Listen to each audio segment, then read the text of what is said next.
Bom dia, irmãos.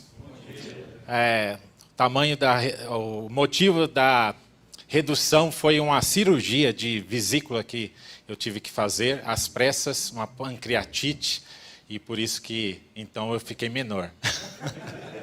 Muito bem. A graça e a paz do Senhor Jesus. Amém. Tem sido realmente uma bênção estar com os irmãos aqui em comunhão, em conversas, principalmente aproveitando de tudo aquilo que nós temos aí aprendido com o pastor Wallace. Amém? Muito bem. Então, nós vamos ter aqui agora, vamos ver aqui, só para poder começar, família. Então, a Rosângela, sou casado com a Rosângela desde 1989, e a Júlia chegou em 2003, inclusive ela está ali também para poder apoiar o pai. Então, a Júlia já é veterana aí de Aibreces, desde do acampamento, desde a Hotel Fazenda Três Poderes, ela já tem estado conosco. E agora está aí também na Aibreces 2022. Tá bom, vamos lá. Vai ser uma honra falar com os irmãos sobre esse tema, retomando o fervor espiritual. Retomando o fervor espiritual, mas no caso, na pregação. E para tanto, rapidamente, vou pedir aí 6 voluntários aqui à frente. Rapidamente. Vamos lá. Um santista, agora um palmeirense, vamos lá. 6 voluntários. Pode ser trio, um palmeirense, ótimo. Pode ficar desse lado aí. Pode vir, pastor Edmilson, pode ficar desse lado aqui. 3 de um lado, 3 do outro. Vamos lá. Pastor Silvio, vai lá. Pastor Gilberto também, vai lá. Fica aí desse lado aqui. Ó. Santista. Rapidamente, vamos lá. Pastor Toninho, Santista. Vamos lá. Pastor Messias, desse lado aqui. Já tem 6? Já tem 6? Esse aqui já foi voluntário mesmo. Muito bem. Olha lá. Vamos lá. Agora sim, viu? Cadê o álcool? Se não for, pega lá o álcool e gel. Um só. Muito bem. Vamos lá, uma pequena dinâmica aí. Os pastores, sincronizadamente, por favor, sincronizadamente, os pastores vão tirar um palito dessa caixa. Quem já tem prática, né? Um palito nessa caixa. Muito bem. Agora, sincronizadamente também, olhem aí, cada um para... Vocês vão acender esse palito. Começa onde? 1, 2, 3. Muito bem. Tem que acender. Muito bem. Coloca para cima. Acenda a caixa. Pastor Gilberto tem que pegar e acender outro. Acenda... Vai lá. Acenda aí rapidamente. Não deixa apagar. Não pode. É para cima, né? Sim. Tudo bem. Pastor Cleiton pode pegar outro. Abra a caixa, gente. Abra a caixa. E agora, espera aí. Quando eu falar 1, 2, 3, no 3 você acende essa caixa aí, tá bom? 1, 2, 3. Não é para poder acender. Não pode. Podem sair. Pode sair. Rapaz, tinha gente que ia acender mesmo, né? Ia ser meio perigoso. A despeito, fiquem de brinde. A despeito que alguns tenham sido bastante corajosos e iam realmente acender a caixa, o provável receio que alguns tiveram de acender a caixa foi o seu poder de ignição, o seu poder de combustão. O pastor Edmilson estava dando uma aula ontem aí de acender fogo e tal, tudo bem. Então, meus irmãos, eles estavam com receio, porque podia acontecer isso aí com a caixa aqui na frente e ia ser talvez problemático. Nota-se também que o palito sozinho, um palito sozinho, é igual aos outros. Um palito não aceso é igual aos outros, e sem uma ação externa, sem uma ação de fora, ele não faz nada, não faz muita coisa. O palito deve ser usado como um instrumento. E uma vez aceso, o palito efetivamente, ele cumpre o seu papel, ele pode até mesmo acender os outros, porque ele queima. Não é uma ilustração perfeita, obviamente, mas exemplifica o nosso ministério de pregação na igreja local. Rapidamente, gente, no ministério nós podemos perder ou depender demais do quê? Das nossas técnicas de pregação, da nossa performance, da nossa expertise, né, nessa área. Podemos depender de dicas de oratória e corremos até mesmo atrás de dicas de oratória. Afinal de contas, nem todos aqui somos como o Spurgeon de Campinas, o pastor Luciano Martins.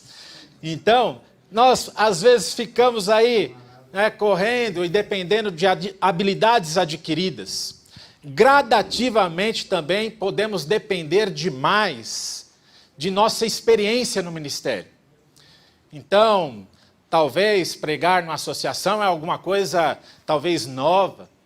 Mas quando você está lá na sua igreja local, aí você já conhece seu povo, você já conhece suas ovelhas, e aí vai, né, domingo a domingo, aquilo vai se tornando o quê?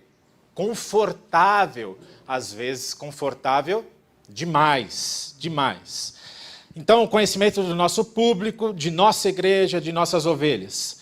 Mas a pregação poderosa, a pregação com fervor espiritual, e é isso que nós estamos falando aqui, a pregação com paixão, a pregação com poder, ela precisa de alguma coisa externa. Aliás, não somente alguma coisa, mas algo e alguém externo. No caso, precisamos do poder do Espírito. No caso, precisamos do próprio Espírito Santo de Deus em nossas vidas, para o nosso ministério de pregação. Precisamos, gente, do fogo do Espírito Santo de Deus no ministério de nossas igrejas. Tem até um livro, né, da editora Batista Regular, né? Fogo no seu púlpito. Não vi lá embaixo esse. Mas é necessário mesmo fogo em nossos púlpitos. Algo que venha do alto, de cima. E eu gostaria de considerar esse tema. Vou plagiar um pouquinho o modelo, o paradigma do Gene Getz, naquele livro Igreja, Forma e Essência. 3 ângulos. Escrituras, história. O terceiro ângulo lá que ele fala é cultura. Aqui nós vamos falar sobre escrituras, história e experiência. Então, em primeiro lugar, nós vamos tratar ali sobre o ângulo das escrituras. Abram, por favor, suas Bíblias no livro de Jeremias. Jeremias, capítulo 20. Então, nós vamos fazer, se Deus permitir aqui, 2 microexposições, uma no Antigo Testamento, uma no Novo Testamento. E a primeira lá no Antigo Testamento, Jeremias. Jeremias 29, a palavra do Senhor diz assim: mas, se digo que nunca mais mencionarei o Senhor, nem falarei em seu nome, sua palavra arde como fogo em meu coração. É como fogo em meus ossos. Estou cansado de tentar contê-la. É impossível. Então, gente, Jeremias, vocês conhecem muito bem, era um profeta vindo de Anatote. Ele era proveniente da tribo de Benjamim. E a essa altura do seu ministério, o profeta estava sobre uma intensa batalha. Ele estava sob uma intensa pressão emocional, uma intensa pressão espiritual. E ele estava sofrendo ataques contra a sua própria vida. Era algo terrível. O ministério de Jeremias se deu no contexto urbano, de uma maneira problemática. Então, na cidade era um contexto de imensa injustiça social, imensa imoralidade, imensa apostasia do povo de Deus. O povo de Deus estava procurando, buscando e servindo outros deuses. Falso profetismo era uma ênfase também ali. Aqueles falsos profetas que falavam que o povo queria ouvir. E a idolatria. Mas mesmo assim, Jeremias é escolhido, e ele é escolhido para pregar. Ele é escolhido para ser um vaso do Senhor. Isto é, ele é escolhido para levar a mensagem do Senhor. Jeremias capítulo 1, versículos 17 a 19. Então vamos lá. Jeremias 1, 17 a 19, a palavra do Senhor diz assim: levante-se e prepare-se para agir. Diga-lhes tudo o que eu ordenar. Não tenha medo deles, senão o farei parecer medroso diante deles. Pois hoje eu o fortaleci como uma cidade fortificada, como uma coluna de ferro ou um muro de bronze. Você enfrentará toda essa terra, os reis, os oficiais, os sacerdotes e o povo de Judá. Eles lutarão contra você, mas não vencerão. Pois estou com você e o protegerei, eu, o Senhor, falei. Meus irmãos, Jeremias seria capacitado, direcionado pelo Senhor. Isso que faria toda a diferença em seu ministério de pregação. E aí nós vamos lá novamente para o capítulo 20, no qual iniciamos, e nós podemos ver que nos versículos 1 a 8, não vamos ler, que Jeremias, em consequência de sua pregação, Jeremias é preso. Jeremias é açoitado. Jeremias é colocado, lembram? No tronco. Em outra parte lá do livro, ele é até jogado, né, num poço. Então ele está sofrendo muito. E quando ele é solto, ele sofre tudo isso. E quando ele é solto, o que ele faz, gente? O que ele continua fazendo, gente? Ele prega de novo. Ele não para de pregar. Ele prega novamente. Ele traz uma nova mensagem do Senhor.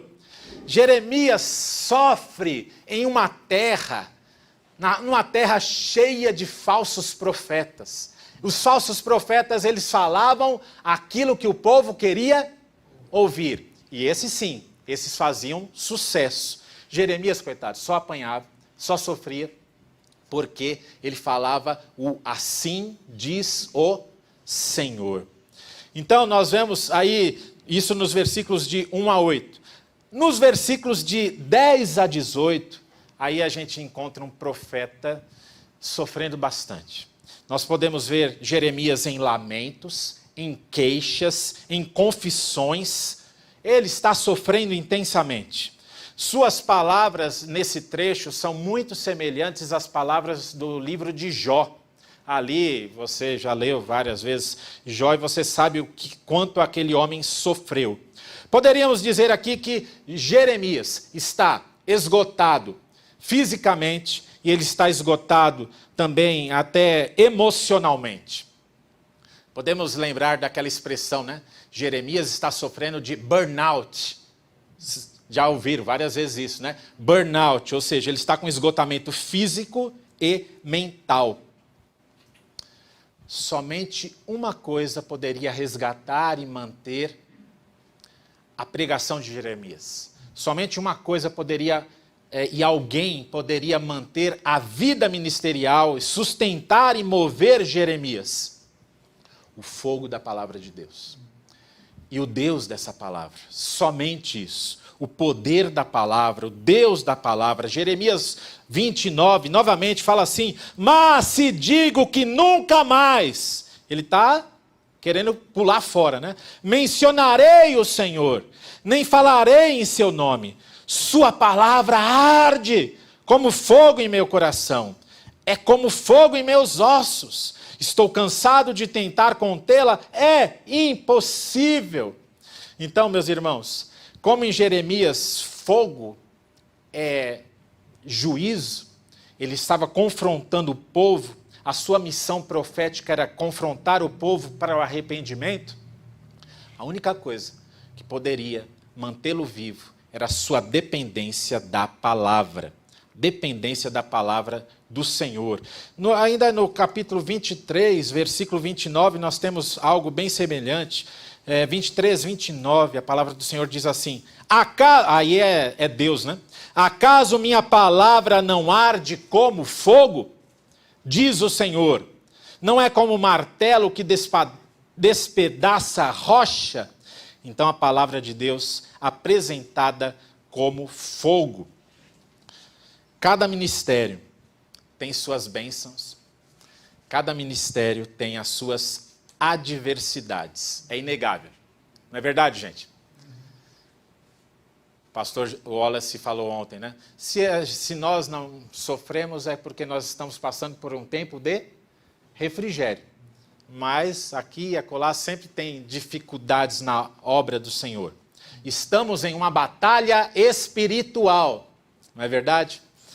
Como Jeremias, quando surgem batalhas duras no ministério, lutas de fora, lutas de dentro, lutas internas na igreja, lutas externas na sociedade, diante dos pretenso sucesso aparente dos profetas da prosperidade.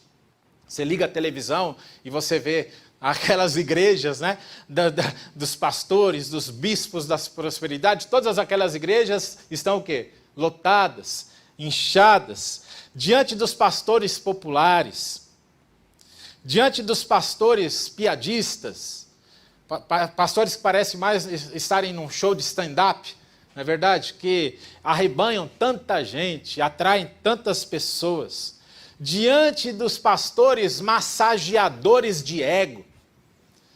Tem supostos pastores, né, que falam assim, você é o centro do coração de Deus. Tem gente pregando isso aí, fazendo muito sucesso, né, no Instagram. Nós somos totalmente iguais a Jesus. Nós já chegamos na perfeição. Coisas assim para massagear o ego das pessoas. Diante de tudo isso aí, às vezes nós podemos ser tentados à renúncia, ao esfriamento de nosso fervor espiritual. Somos tentados até nos deixar dominar pelas queixas. Por quê, Senhor? Por quê, Senhor? Até quando, Senhor? Mas, Senhor, eu estou pregando a Tua palavra, eu estou pregando assim, diz o Senhor, e onde que estão as pessoas? Onde estão os resultados? E aí vocês viram, né? O próprio pastor Wallace falou de quantos pastores, o quê? Tentando tirar a sua própria vida, não sabendo lidar com essas coisas. Mas a verdade é que a única coisa e a única pessoa que nos sustentará no ministério é o poder da palavra. O seu compromisso com a palavra do Senhor. O Deus da palavra é a palavra de Deus no seu ministério. E aí nós precisamos retomar o fervor espiritual para não sofrermos com burnout. Nós não podemos ser pastores que fiquemos queimados, esgotados, igual aquele palito de fósforo ali que os irmãos acenderam, mas nós precisamos de uma outra expressão. Nós precisamos de burn-in. Burn-in é queimar e não se consumir. Abra rapidamente lá sua Bíblia em Êxodo. Perdão por sair aí do Jeremias, mas vamos lá para Moisés. Vamos lá. Êxodo capítulo 3. Êxodo capítulo 3, versículos de 1 a 3. Êxodo 3, de 1 a 3, a palavra do Senhor diz assim: certo dia, Moisés estava cuidando do rebanho de seu sogro, Jetro, sacerdote de Midian. Ele levou o rebanho para o deserto e chegou ao Sinai, o monte de Deus. Ali, o anjo do Senhor lhe apareceu, onde, gente? No fogo que ardia no meio de um arbusto. Moisés ficou admirado, pois embora o arbusto estivesse envolto em chamas, o fogo não o consumia. Que coisa espantosa, pensou ele. Por que o fogo não consome o arbusto? Preciso ver isso de perto. Quando o Senhor viu Moisés se aproximar para observar melhor, Deus o chamou do meio do arbusto. Moisés, Moisés, aqui estou, respondeu ele. Não se aproxime mais. O Senhor advertiu. Tire as sandálias, pois você está pisando em terra santa. Gente, é isso que nós precisamos em nosso ministério. Um fogo em nosso ministério. Um fogo no nosso ministério de pregação, mas um fogo que não nos consome, mas um fogo que nos alimenta. Um fogo que venha de Deus. Nós precisamos nos aproximar.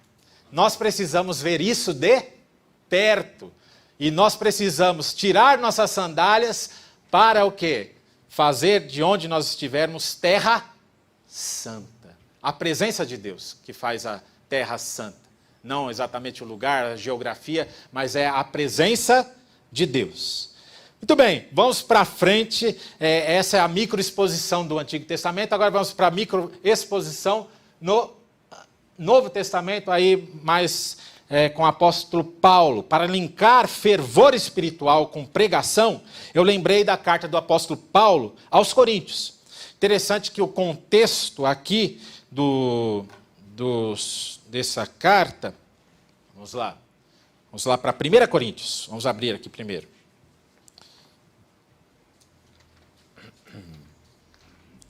1 Coríntios, capítulo 2, 1 Coríntios, capítulo 1, versículo 17, capítulo 2, versículos 4 e 5. Primeiro, 1, 17.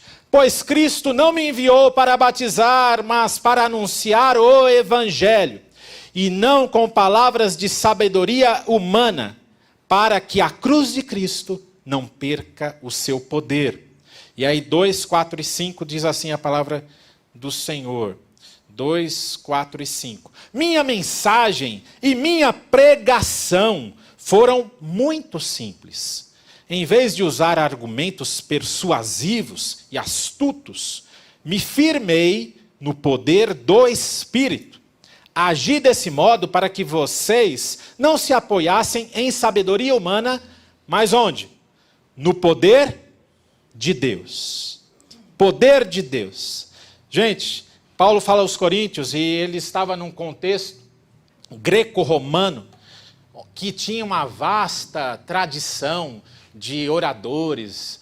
Então nós temos Cícero, Sêneca, Quintiliano, lá já vem da tradição antiga, né? Sócrates, Platão, Aristóteles. Então o pessoal era dado ao falar, era dado à oratória, era dados à retórica. Então eles dominavam facilmente todas essas técnicas de discurso. Aliás, Paulo aqui usa um termo técnico de retórica, ele fala assim, a minha pregação, a minha demonstração, no caso aqui demonstração verbal, era uma apresentação, era uma prova.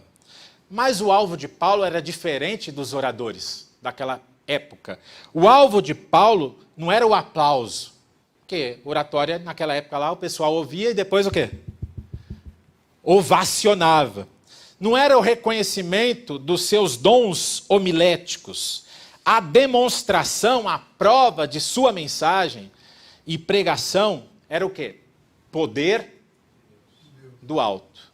Poder do Espírito. Poder de Deus.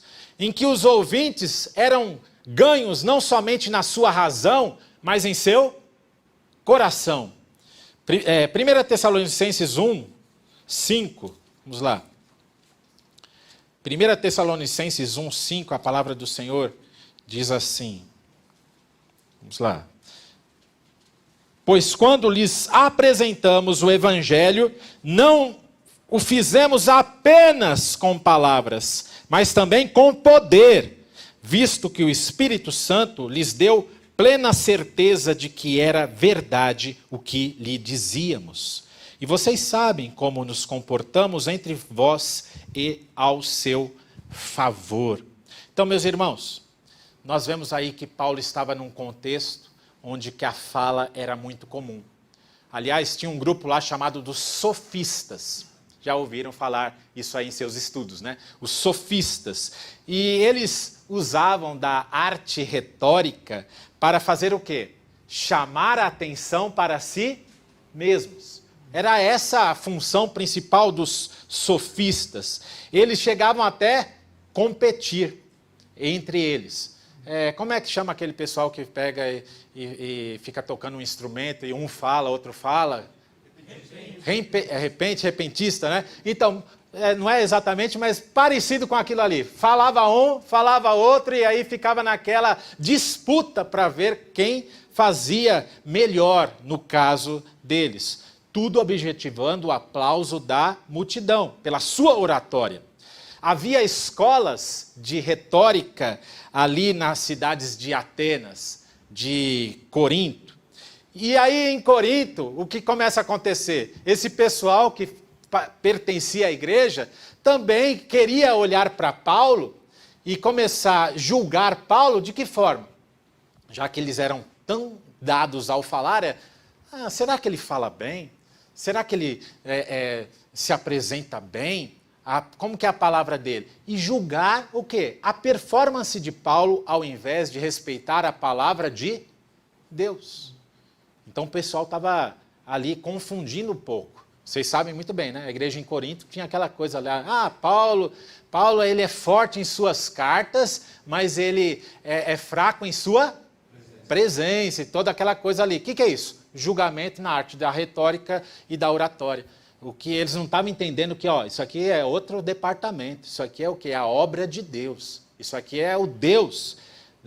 Vocês têm que respeitar o Deus da palavra que está agindo aqui. Então o apóstolo Paulo, inclusive o apóstolo Paulo compartilha bastante ali de paralelos com Jeremias, ele frisava, ele enfatizava um ministério no agir do Espírito. Um ministério pneumatológico, isto é, ele dependia totalmente do poder do Espírito Santo de Deus em seu ministério. O agir no Espírito é uma marca típica paulina. Gente, você vai ler as cartas de Paulo e isso você vai notar que é aquele título de livro mesmo, né? O Espírito, Paulo, o Espírito e o povo de Deus. Né? É aquela coisa, aquela sincronia do ministério dele com o agir no Espírito Santo. Tanto é que ele ensinava isso para as igrejas. Por exemplo, Romanos capítulo 12, Romanos 12, 11, vamos lá. Romanos 12, 11, olha só. Jamais sejam preguiçosos, mas trabalhem com dedicação. Quais são as outras versões aí, quando está com dedicação? Vocês têm o que aí? Sejam fervorosos. O que mais? Só isso mesmo? Amém. Então, jamais sejam preguiçosos, mas trabalhem com dedicação. Sejam fervorosos. Retomem seu fervor espiritual, não é? E sirvam ao Senhor com o quê? Entusiasmo. Então, gente, o apóstolo Paulo, ele não é que ele não concordava com a cosmovisão dos filósofos, mas aqui ele não está condenando a busca pela verdade dos filósofos. O pastor Wallace Juliari, em outra Assembleia da Hebreces, ele pregou em Atos 17 sobre o Deus desconhecido. Lá ele discorreu sobre toda a questão ali, sobre os filósofos estoicos, epicureus e tudo mais. Mas aqui, Paulo não está falando desses caras. Aqui ele está falando dos sofistas. Ele está combatendo e refutando esses sofistas que praticavam uma oratória manipulativa, centrada em ganhar argumentos a despeito da verdade. Paulo falou, não, comigo não. Eu prego assim diz o Senhor, e eu prego no poder do Espírito. Gente, em nossos ministérios e nosso ministério de pregação, também nós somos tentados rapidamente a depender demasiadamente de nossa técnica homilética, demasiadamente dos nossos treinamentos. Somos tentados a depender somente das ferramentas. É claro que as ferramentas são importantíssimas, mas a gente não pode depender somente das ferramentas. Materiais que nós podemos buscar, correr atrás. Ferramenta é bom, mas precisa de um fundamento. É aquela coisa lá do iceberg, né?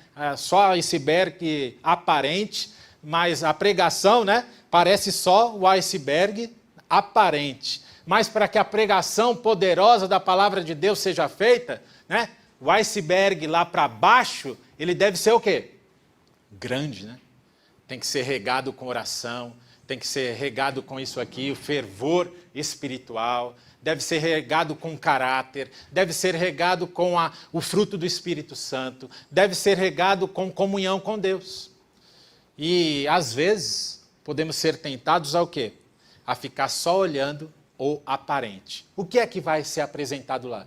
O que vai ser apresentado lá depende do que é a nossa vida com Deus, que é muito importante. A gente pode ser tentado pelo pragmatismo, fazer só o que funciona.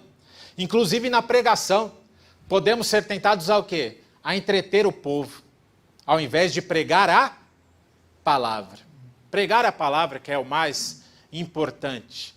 Até homens de Deus experientes podem pegar e passar por períodos de abatimento. Eu lembro que em uma conferência lá na Igreja Batista Esperança, o pastor Gerson Rocha, quando era vivo, né, gente? Aí, eu lembro que ele pegou e falou o seguinte: olha, eu cheguei lá no meu ministério, na Igreja Batista Bíblica de Vitória da Conquista, e eu cheguei num período que eu estava meio abatido, extenuado, já tinha falado e pregado depois de tantos anos de ministério. E aí eu falei: Deus, estou meio vazio, eu não sei mais o que fazer no ministério. E aí ele falou que orou, ele falou que jejuou, ele falou que meditou com Deus, ele falou que buscou a Deus, ele falou que chorou diante de Deus, e de repente ele teve paz em seu coração. Porque Deus falou o que para ele? O que você precisa? Prega a palavra. Prega a palavra. E é o que Deus fala para nós também. Prega a palavra. Na verdade, nós devemos buscar, sobretudo, a direção do Espírito Santo, o poder do Espírito Santo. É Paulo que diz, meus irmãos, não apagueis o Espírito. É Paulo que diz, meus irmãos, enchei-vos do Espírito Santo de Deus. E isso deve começar a partir da própria liderança. Nós não podemos confundir seriedade, conservadorismo com frieza. Não é verdade? Não podemos confundir seriedade com frieza. Eu queria até que o pastor Wallace estivesse aqui, para não deixar eu cometer um erro histórico, mas até onde que eu me recordo, eu também vim do movimento batista bíblico, até onde me recordo, ali na minha adolescência e juventude, teve uma época em que os pastores batistas bíblicos, eles ficaram ali, eles foram, vamos parar com isso aí. Vamos parar com isso aí, que isso aí não é bom, isso aí não vai dar certo. Aí eu vou falar para vocês. O quê? Os pastores estavam falando amém. Com mais ênfase. Estavam falando amém, glória a Deus, aleluia, nas reuniões como essa. Parece que ser conservador é ficar quietinho. Só olha para o lado, não pode falar nada. Porque se você fala um amém, se você fala um glória a Deus, se você levanta a mão, isso aí já é o quê? Perigoso demais. Então não podemos confundir essas coisas, gente. Não podemos confundir a seriedade com frieza. Não podemos ficar com tanto medo do carismatismo, tanto medo do neopentecostalismo, a ponto de fazermos o quê? De irmos para o outro lado do pêndulo e evitarmos o Espírito Santo, o que é pecado. Somente no livro de Atos, a expressão Espírito ocorre cerca de 63 vezes. E a extensa, grande maioria das vezes, é referenciando o Espírito Santo de Deus. Então, gente, será que isso é uma dica para a igreja? Será que quando as cartas enviadas pelo próprio Cristo para as igrejas, as 7 igrejas da Ásia ali, como que elas terminam? Ouça, vamos lá, todos juntos, vamos lá. Ouça o que o Espírito diz às igrejas. De novo, ouça o que o Espírito diz às igrejas. Será que isso diz alguma coisa para nós? Para os nossos ministérios? Nós precisamos ensinar uma teologia bíblica da Trindade em nossas igrejas. Nós precisamos ensinar uma teologia bíblica do Espírito Santo em nossas igrejas. Senão, nós ficaremos com um ministério de pregação mecanizado, performático na questão oratória, mas sem o poder de Deus. Senão, a própria igreja vai ficar mecanizada porque ela vai aprender com você, conosco, como líderes. Então, já viu aquela expressão, né? Se o Espírito Santo saísse daqui e não estivesse aqui, será que ia acontecer alguma coisa diferente do que já está acontecendo? Então, nós não podemos ter uma igreja mecanizada. Abra sua Bíblia lá em Atos, capítulo 10. Atos 10, 38. Atos 10, 38 diz assim: sabem também que Deus ungiu Jesus de Nazaré com o Espírito Santo e com poder. Então Jesus foi por toda parte, fazendo bem e curando todos os oprimidos pelo diabo. Porque, o que, gente? Porque Deus estava com ele. Está conosco também, amém? Amém. Está conosco também. Bom, essa foi a segunda microexposição. 37. Então, e agora nós vamos para o aspecto, o ângulo da história. Eu esqueci de colocar a ênfase também em nossas vidas no ministério do Espírito Santo. E agora, antes do Calvino aí, eu vou citar aqui eu vou fazer uma citação aqui do Timothy Keller, no livro Igreja Centrada, que vocês conhecem bem. Fala assim: o avivamento não é uma curiosidade histórica, é um padrão sistemático de como o Espírito Santo trabalha numa comunidade para impedir ou contra-atacar a natureza do coração humano. Então, Keller falando, discorrendo aí sobre a necessidade de avivamento em nossas igrejas. E agora, rapidamente, o que personagens históricas falaram a respeito da pregação? Calvino. Certamente Calvino, ele acreditava ali na inspiração das Escrituras. Ele acreditava ali também na inspiração do Espírito nas Escrituras e a necessidade da iluminação do mesmo Espírito para a compreensão da pregação.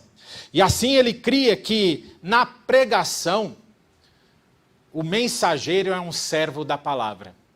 O mensageiro é um servo do Espírito Santo. Será que nós temos sido servos do Espírito Santo? Será que nós temos orado tanto e orado bastante para saber o que nós devemos comunicar ao povo que nós ministramos? Ou será que eu já sei tudo? É isso, eu já sei o que a minha igreja precisa. Ou será que nós estamos dependendo? Nós somos servos do Espírito. E ele diz que a eficácia da pregação é dependente do poder de Deus. Na pregação da palavra, a mensagem é o instrumento e o Espírito é a causa e sua eficácia. É assim que ensina Calvino. Pregadores são os instrumentos de bênção para as pessoas. E o Espírito e os milagres da salvação, da regeneração, da edificação. É Bíblia, né? É o Espírito Santo que convence o pecador do pecado, da justiça e do juízo. Nós somos somente instrumentos. Os puritanos ali, eles enfatizavam alguma coisa chamada zelo. Zelo. Que seria o quê? Um coração incendiado. Zelo é um coração incendiado. Zelo é um coração aquecido. Zelo consistia em buscar a glória de Deus. Era buscar a glória de Deus com todo o seu esforço, buscar a glória de Deus com intensidade. O zelo é a chama divina que leva as nossas afeições a ferver. Acho que foi o pastor que falou isso ontem, de ferver. Então é isso que era zelo na questão aí dos puritanos. Abra sua Bíblia em Atos 4:13. Atos 4:13. A palavra do Senhor diz assim. Vamos lá. Atos 4:13. Quando os membros do conselho viram a coragem de Pedro e João, ficaram admirados, pois perceberam que eram homens comuns, sem instrução religiosa formal. Reconheceram também que eles haviam estado com Jesus. E é assim que nós devemos ser reconhecidos também, irmãos, como aqueles que andam com Jesus, como aqueles que demonstram em sua pregação que andam com Jesus. Ali mais para frente, em Tito capítulo 2, versículo 14, Tito 2,14, a palavra de Deus fala assim: Ele entregou sua vida para nos libertar de todo pecado, para nos purificar e fazer de nós seu povo, inteiramente dedicado às boas obras. Um povo zeloso de boas obras. Então, zelo é um ardor santo. Zelo é o Espírito Santo acendendo o seu coração para a obra de Deus, afetando as nossas emoções, as nossas afeições, motivando a pessoa para a glória de Deus. O zelo é marcado pelo amor de Deus, diriam os puritanos. O zelo é governado pelas Escrituras. O zelo é ali direcionado às boas obras. Tem a prática ali na nossa comunidade. O zelo é iniciado com autoexame. Não é só o que meu povo precisa, mas, sobretudo, em primeiro lugar, o que eu preciso. O quanto eu, primeiramente, preciso mais de Deus. O zelo cuida do próximo. O zelo é algo que deve ser constante, conforme já foi enfatizado na conferência. O zelo não é viver de conferência em conferência, a despeito que seja uma grande bênção para a gente, mas o zelo é o que nós fazemos entre as conferências. Então vale a pena você fazer ali uma série de mensagens sobre zelo cristão na sua igreja. Mais especificamente, aplicando os conceitos puritanos à pregação, os puritanos enfatizavam o zelo, um sermão claro e simples, um sermão que as pessoas pudessem entender. Eles enfatizavam a aplicação. Um ministro puritano disse assim, Thomas Watson, afirmou o seguinte: os ministros batem à porta dos corações, mas é o Espírito Santo que chega com a chave e abre a porta. Para frente, Jonathan Edwards, ele ensinava que a grande razão por que Deus ordenou a pregação na igreja foi para gravar as verdades divinas em nossos corações. Gravar as verdades divinas em nossas emoções. Então a pregação move a vontade das pessoas. Jonathan Edwards falava que Deus usa a energia da palavra falada para aplicar as verdades aos nossos corações de forma viva. E é interessante porque, apesar dele ser considerado um grande intelectual, apesar dele ser considerado um grande filósofo, ele falava assim que a nossa pregação deveria ser sempre quente, zelosa, mexer com as nossas mentes e emoções. Ele falava até, olha só que curiosidade, que, evitem, um intelectual falando isso é interessante, né? Evitem tomar anotações. Porque se de repente você está ali tão preocupado em anotar tudo que você pode perder o impacto do Espírito, do momento. Ele enfatizava o momento da pregação como uma experiência a ser vivida. Ele também falava assim que você pode pedir os PowerPoints para o pastor depois. Muito bem, vamos lá. Charles Spurgeon Charles Spurgeon, comentando sobre pregar com paixão e entusiasmo, ele ilustrou a questão fazendo a referência ao episódio que vocês conhecem de cor e salteado do profeta Elias. E aí ele fala, lembrando de Elias, ele fala assim: nós devemos considerar as pessoas, o povo, como a madeira, como sacrifício, todos eles bem molhados, uma segunda vez, uma terceira vez, e eles são molhados pelos cuidados da semana. Ele ilustrava assim: e aí cabe a nós, ministros de Deus, como o profeta Elias, trazer pela oração, pela pregação, o fogo do céu. Não adianta, gente. Quando o dirigente lá do culto pega e passa a palavra, é você que tem que pregar. Você não pode pegar e fazer, hoje não dá. Hoje o irmão lá faz... Você tem que chegar lá preparado, amém, gente? Chegar lá cheio. Chegar lá cheio. Não adianta lá você chegar lá, né, e tentar aquela oração caprichada, aquela oração que vai pegar e resolver todos os problemas que você não fez durante a semana. Senhor, esconde o teu servo atrás da cruz. Esconde mesmo, esconde, não deixa ver. Não adianta. Essa oração é para você fazer durante a semana. Durante a semana. Porque se você não estudou, quando chegar lá na frente, não adianta, não vai esconder nada. Não é verdade, gente? Vamos lá. John Wesley diz assim: ponha fogo no seu sermão ou ponha seu sermão no fogo. Joga fora. Joga fora. Um pastor perguntou a Wesley, o chamado evangelista do coração em chamas, sobre como conquistar uma audiência. Como que eu faço para conquistar uma audiência? E ele respondeu: se o pregador estiver em chamas, as pessoas virão para ver o fogo. Martin Lloyd Jones, que vocês já leram livros dele, Pregação e Pregadores. O que é a pregação? É a lógica pegando fogo, é a teologia em chamas, é o raciocínio eloquente. E George Whitefield, é dito que sobre ele, desde quando ele começou a pregar ainda jovem até quando morreu, está exagerando um pouquinho aqui, tá, gente? Não conheceu o esfriamento de sua paixão.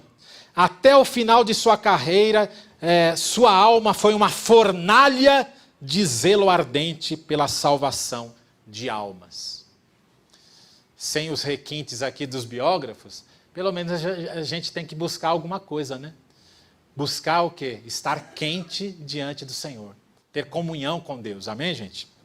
Então, em todos esses exemplos históricos aqui, nós vemos que o que fez diferença nos ministérios e na pregação dessas pessoas foi o fervor espiritual que eles tinham. Isso nos motiva a manter a chama do Espírito. Abram ali em 2 Timóteo. 2 Timóteo 1.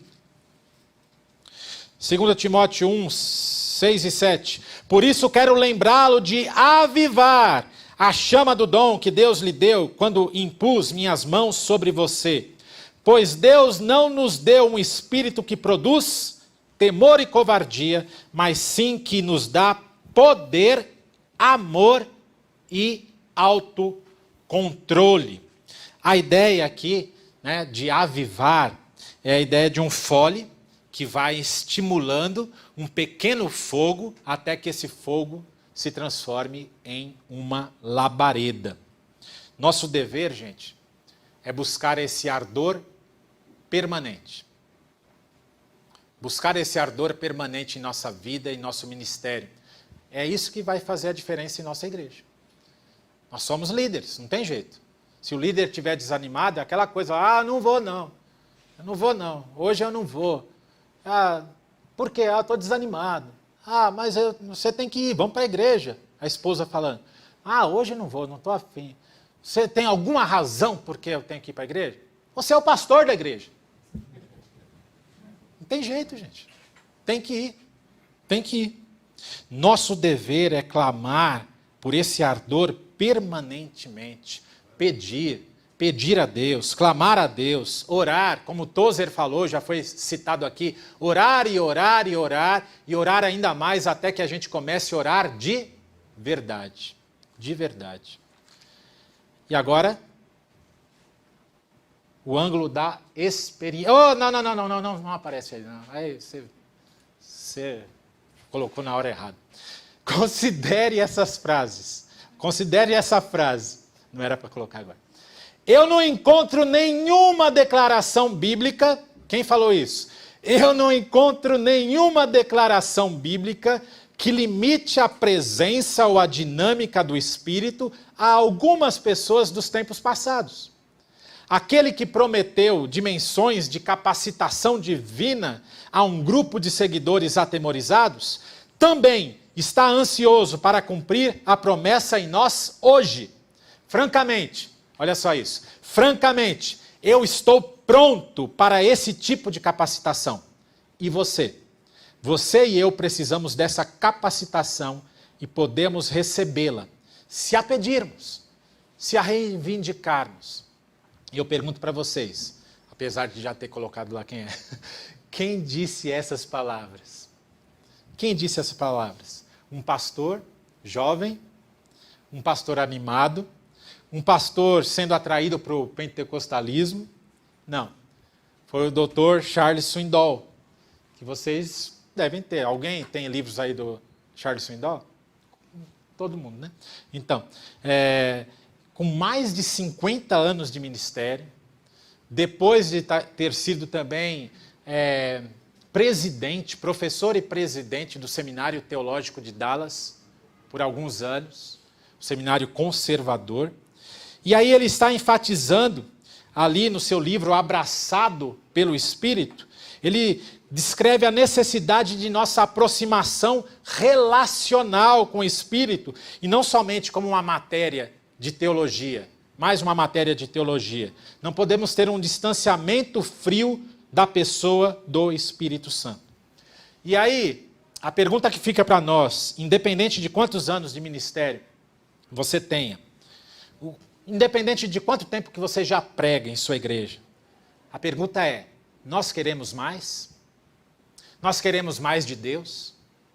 A gente pode cantar, né? Mais de Cristo, né? Mais de Cristo quero ter. Mas quando a gente ouve assim, você quer mais de Deus? Quem sabe você fica com medo. Mais de Deus? Peraí. Mais de Deus? Gente, você quer mais de Deus? Você quer mais de Deus em sua vida, em seu ministério de pregação? Olhando para a sua própria vida, pastor, olhando aí para a sua vida de pregação, você pode avaliar e com certeza as pregações, as séries de pregações, os momentos, os projetos, os tempos mais abençoados que você teve, foi quando você estava em maior intimidade com Deus. Não é verdade? Enquanto que você não estava dependendo tanto da mecânica da coisa ministerial, mas quando você estava dependendo de quem? Do poder do alto. Do poder do alto. Então nós precisamos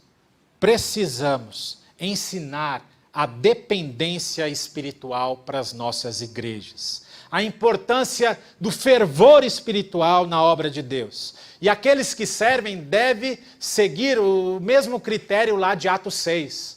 Todos, né? Na realidade, todo crente. Mas aqueles que servem, sobretudo, precisam seguir aquele critério lá para os homens de Atos 6. Escolham entre vós aqueles que sejam cheios do Espírito Santo de Deus. É esse o critério. No final dessa conferência, mais uma vez, você sairá daqui, e tem sido uma bênção, amém, gente? Amém. Tem sido uma bênção. Você sairá daqui, mais uma vez, motivado. E você deve se lembrar que a motivação, o quê? Passa. Não é verdade?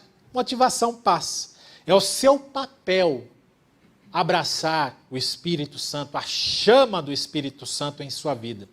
E aí você vai voltar para a sua igreja, ali, e através da sua pregação e de sua vida, você irá abençoar a sua igreja. É você que deve levar o fogo do Espírito ali para a sua igreja. Qual que é a sua igreja? Qual que é a sua caixa? Qual que é a sua igreja? Jardim Guarujá, está aqui, não é?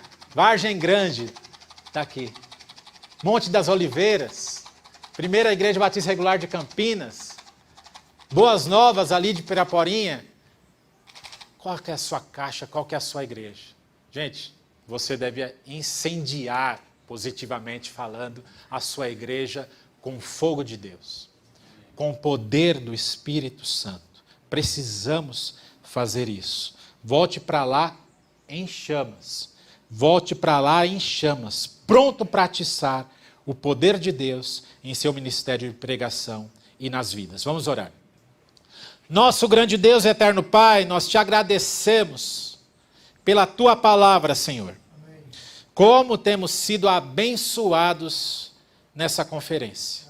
Ó Deus, até mesmo no meio ali de problemas, em que o outro preletor foi acometido pela Covid, mesmo assim, ó Pai, o Senhor usou isso para a tua honra e tua glória. Amém. E aí estamos aprendendo, conforme até os outros dirigentes têm ressaltado aqui, temos nos servido de banquetes, ó Pai, à noite, pela manhã à noite ali, com as mensagens, ó Pai. Muito obrigado, muito obrigado. Pai Santo, nós pedimos que o Senhor abençoe nossos ministérios. Abençoe o nosso ministério de pregação, ó Pai. Amém. E que nós não desanimemos em pregar a palavra. Amém. Pregar a palavra, direcionados e aquecidos pelo fogo do Espírito Santo de Deus. Em nome de Jesus é que pedimos. Amém. Amém. Amém. Obrigado, irmãos. Deus abençoe a todos.